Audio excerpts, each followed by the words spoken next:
Cricket की दुनिया के सबसे बड़े सुपरस्टार विराट कोहली जब बिजनेस की दुनिया में क्लीन बोल्ड हो गए तो सभी के जहन में यह सवाल आया कि भैया क्या सिर्फ नाम से बिजनेस चलता है या फिर स्टारडम भी एक दिन दिवालियापन का शिकार हो सकता है।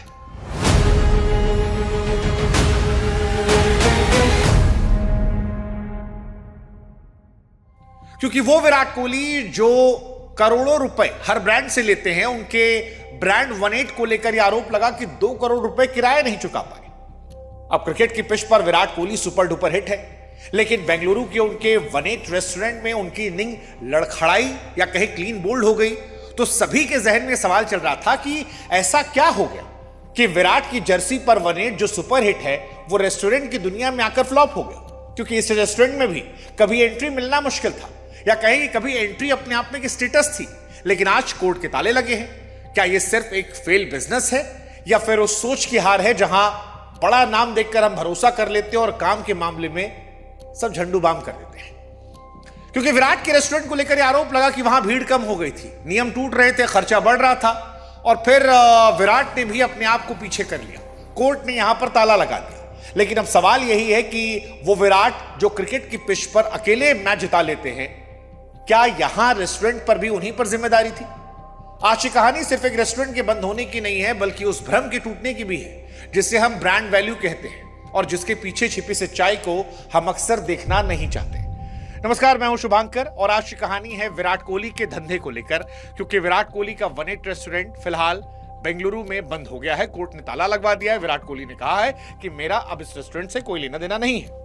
अब यहां पर सवाल उठता है कि यार धंधा किससे चलता है, नाम से काम से? क्योंकि दुनिया बताती है कि अगर आपके पास एक बड़ा चेहरा है तो मिट्टी को भी आप सोना बना सकते हैं। लेकिन बेंगलुरु के कस्तूरबा रोड पर बना 18 रेस्टोरेंट इस झूठ की धज्जियां उड़ाता है। साल 2026 के आईपीएल में विराट कोहली रनों का अंबार लगा रहे हैं। उनके नाम के साथ तगड़ी ब्रांड वैल्यू जुड़ी है, लेकिन वही ब्रांड वैल्यू 2 करोड़ का रेंट नहीं निकाल पाती। लॉजिक बड़ा सीधा है। लोग पहली बार विराट कोहली के नाम पर गए, लेकिन फिर सर्विस और क्वालिटी शायद नहीं मिली, इस वजह से वो दूसरी बार नहीं है। हालांकि रिपोर्ट्स कुछ ये भी कहती हैं कि पिछले कुछ समय से रेस्टोरेंट की फुटफॉल में 40% ज्यादा गिरावट दर्ज की गई है। वैसे भी रेस्टोरेंट का धंधा जो है वो सबसे ज्यादा गिरने वाले धंधों में है। जब मैनेजमेंट ने बार बार नियमों को ताक पर रखकर 1 बजे के बाद लाउडस्पीकर रखा, पुलिस के चक्कर बढ़ने लगे, स्थानीय निवासियों की शिकायतें बढ़ने लगी, तो ब्रांड की साख भी खराब हो गई। बार बार भरोसा टूटा, वो भरोसा जिसे बनाने में सालों लगे थे। क्योंकि रेस्टोरेंट सिर्फ खाने से नहीं बल्कि माहौल से भी चलता है, जहां पर जो आदमी यहां आ रहा है वो अपने आप को सुरक्षित और सम्मानित महसूस करता है। लेकिन सवाल की चलो ये सब तो एक अलग विषय है, नियम कायदे का। विराट कोहली को वो 2 करोड़ की यॉर्कर किसने मारी? क्योंकि जब हम किसी बड़े सेलिब्रिटी का नाम देखते हैं तो हमें लगता है यार वहां पैसे की तो कोई कमी नहीं होगी, लेकिन असलियत रेंट एग्रीमेंट के उन कागजों में दबी थी जो कोर्ट के सामने पेश किए गए। कोर्ट के दस्तावेजों की माने तो किराया समय पर नहीं दिया जा रहा था। बकाया राशि बढ़ते बढ़ते 2 करोड़ के पास पहुंच गई। यहां समस्या सिर्फ पैसों की नहीं बल्कि उस डिसिप्लिन की भी थी जो बड़े बिजनेस को चलाने के लिए जरूरी है। नियमों की अनदेखी इतनी ज्यादा थी कि स्मोकिंग जोन ना होने के कारण कोटपा कानून का उल्लंघन हुआ और फायर सेफ्टी की एनओसी तक यहां मौजूद नहीं थी। यह स्थिति वैसी थी जैसे ऊंट पर चढ़े आदमी को कुत्ता काट ले। यानी एक तरफ आईपीएल के बिजनेस बढ़ने की उम्मीद थी, दूसरी तरफ कानूनी नोटिसों की बौछार। विराट परेशान हो रहे थे। विराट को लगा कि भाई साहब अब जब मामला नहीं हो पा रहा और विराट के जहां रेस्टोरेंट उसके मकान मालिक को भी जब लगा तो मामला फिर कोर्ट कचहरी तक पहुंचने लगा। कोर्ट ने बिना स्टारडम की परवाह किए सीधा संदेश दिया कि जो प्रॉपर्टी है उसे खाली कर दिया जाए। और जैसे इसकी बात आई विराट ने भी हाथ खींच लिया। जैसे ही मामला पब्लिक हुआ, ब्रांड की बदनामी होने लगी, विराट ने अपना नाम वापस ले लिया। अब ये प्रोफेशनल एग्जिट था या डूबते जहाज से जान बचाकर भागने की मजबूरी, ये समझने वाली बात है। लेकिन ब्रांड की चमक तो फिलहाल बची है, लेकिन वो साख धुंधली हो गई जिस पर लोग आंख मूंद कर भरोसा कर रहे थे। विराट ने अपना नाम हटाया जो ब्रांड प्रोटेक्शन के लिए एक स्मार्ट बिजनेस मूव था। लेकिन यह भी दिखाता है कि शुरू में पार्टनर और ऑपरेटिंग टीम को चुनते वक्त कितनी लापरवाही बरती गई थी। अब सवाल कि क्या विराट सिर्फ एक चेहरा थे या उनके पास जो ये बर्बादी हुई, जो कोर्ट कचहरी तक मामला गया, उसको रोकने की ताकत थी? देखिए, यहां पर एक बात बड़ी क्लियर है कि जब आप किसी चीज को अपना नाम देते हैं तो उसकी साख की हर एक ईंट की जिम्मेदारी भी आप पर आती है। कानूनी रूप से विराट कोहली ने खुद को अलग कर लिया, लेकिन क्या सामाजिक तौर पर वो अलग हो पाएंगे? क्योंकि ये रेस्टोरेंट तो विराट कोहली के नाम से ही था। पहली बार जो गया वो विराट के नाम पर गया था और इसीलिए सवाल है कि क्या लीडर की जिम्मेदारी सिर्फ मुनाफा समेटने तक है?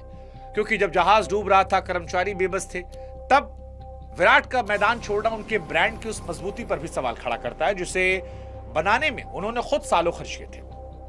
यह सवाल साख का है क्योंकि ग्राहक रेस्टोरेंट की दीवारों को नहीं बल्कि उस नाम को देखकर आता है जो मेन्यू कार्ड पर छिपा था। वैसे भारत में रेस्टोरेंट का बिजनेस बहुत घटिया है। भारत में रेस्टोरेंट फेलियर बहुत हाई है। करीब 60 से 80% बिजनेस शुरुआती 5 साल में दम तोड़ देते हैं। सेलिब्रिटी रेस्टोरेंट का रिकॉर्ड तो इससे भी डरावना है क्योंकि वहां उम्मीदें बहुत ज्यादा होती है और खर्च बहुत बड़ा होता है। हम अक्सर ऊंची दुकान और फीका पकवान वाली गलती कर बैठते हैं जहां सारा ध्यान इंटीरियर पर लगाया जाता है और सर्विस जो है वो कमजोर हो जाती है। MS धोनी जैसे कुछ सितारों ने जहां इस पिच पर टिकने में सफलता पाई तो वहीं ज्यादातर बड़े नाम ऐसे हैं जो शुरुआत में ही ढेर हो गए। विराट के केस पे भी यही हुआ। मैदान पर विराट सुपरहिट है लेकिन यहां पर वो सुपरहिट नहीं है क्योंकि मैदान पर हर बॉल पर वो खुद नजर रखते हैं, इसलिए वहां वो सुपरहिट है। लेकिन रेस्टोरेंट बिजनेस में थर्ड पार्टी को दिया था, कोई और मैनेजमेंट सिस्टम था और उसने विराट की जैसी एक्यूरेसी, विराट के साथ डिसिप्लिन नहीं दिखाया। उसने ऑपरेशन मैनेजमेंट की धज्जियां उड़ाई और नतीजा ये हुआ कि ये बिजनेस जो है ये फेल हो गया। स्टारडम भीड़ तो लाता है लेकिन भीड़ बार बार रिपीट हो, रेगुलर कस्टमर बने, इसलिए भाई साहब कैप्टन को जमीन पर मेहनत करना पड़ता और यहां क्योंकि कैप्टन विराट नहीं थे इसलिए भी एक बड़ी हार हुई है। फिलहाल सोशल मीडिया पर एक बड़ा नैरेटिव चलाया गया है कि विराट कोहली को इस मामले में फंसाया जा रहा है, बदनाम किया जा रहा है, लेकिन रिकॉर्ड्स और लीगल पेपर कुछ और कहते हैं। सच ये है कि ये मिसमैनेजमेंट और कंप्लायंट फेलियर का एक क्लासिक केस है जहां कानून को रसूख से बड़ा मान लिया गया। जब आप महीनों तक रेंट नहीं भरते, रात भर म्यूजिक बजाकर पड़ोसियों की नींद हराम करते हैं और कस्टमर एक्सपीरियंस को नजरअंदाज करते हैं तो यही होता है। ये उस डेटा ड्रिवन आउट को जन्म देता है कि क्या हमारे स्टार सिर्फ विज्ञापन करने और पैसे बटोरने के लिए हैं? क्योंकि एक तरफ करोड़ों की नेटवर्थ और दूसरी तरफ 2 करोड़ के रेंट के लिए रेस्टोरेंट पर कोड का ताला लगना, ये विराट की उस ग्लोबल इमेज पर दाग है जो उन्होंने दशकों से कमाई है। ये उन तमाम स्टार्टअप और उद्यमियों के लिए चेतावनी है जो सेलिब्रिटी के नाम पर करोड़ों की फंडिंग उठाते हैं, क्योंकि असल धंधा जो है वो सर्विस, नंबर और कानून के दायरे में रहकर होता है, इंस्टाग्राम के लाइक पर नहीं। तो कुल मिलाकर ये समझने वाली बात यही है कि यहाँ कहानी फंड की कमी की नहीं है बल्कि लगातार अनदेखी और गिरते कस्टमर एक्सपीरियंस की वजह से विराट कोहली का रेस्टोरेंट और बिजनेस क्लीन बोल्ड हो गया। उम्मीद करते हैं कि बहुत सारे लोग जो इस बिजनेस में आ रहे होंगे वो इससे सबक लेंगे। बाकी विराट कोहली का नाता तोड़ना उनकी मजबूरी थी ताकि उनका पर्सनल ब्रांड सुरक्षित रहे। ये कदम हालांकि देरी से उठाया गया लेकिन फिलहाल 1-8 कम्युनिकेशन की हार ये साबित करती है कि स्टारडम एक छलावा हो सकता है अगर उसके पीछे ऑपरेशन की टीम मजबूत ना हो।